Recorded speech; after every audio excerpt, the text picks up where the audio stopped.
On Christmas Eve, 1971, U.S. Army Green Beret Sergeant Alan Magee was flying home from duty in Europe aboard a B-17 Flying Fortress, part of a bombing mission over France. At just 22 years old, Magee had already faced the worst of World War II, but nothing could prepare him for what was about to happen.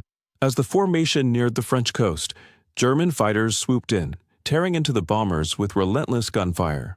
Explosions ripped through Magee's aircraft, shredding the fuselage and igniting flames. Trapped in the midsection, he realized with horror that his parachute had been destroyed in the blast. Smoke filled his lungs, flames scorched his skin, and the aircraft was breaking apart in midair.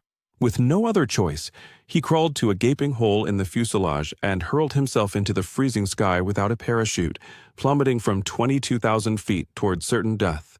The ground spun wildly beneath him as the wind roared in his ears, each second stretching into eternity.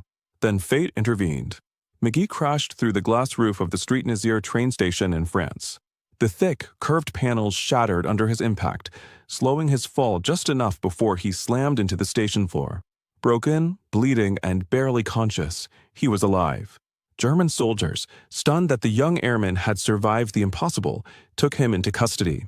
Magee spent the rest of the war in a POW camp, recovering from more than 25 injuries, including burns, broken bones, and internal trauma.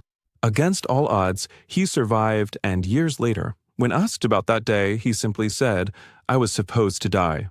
I just didn't." It remains one of the most extraordinary survivals in U.S. military history.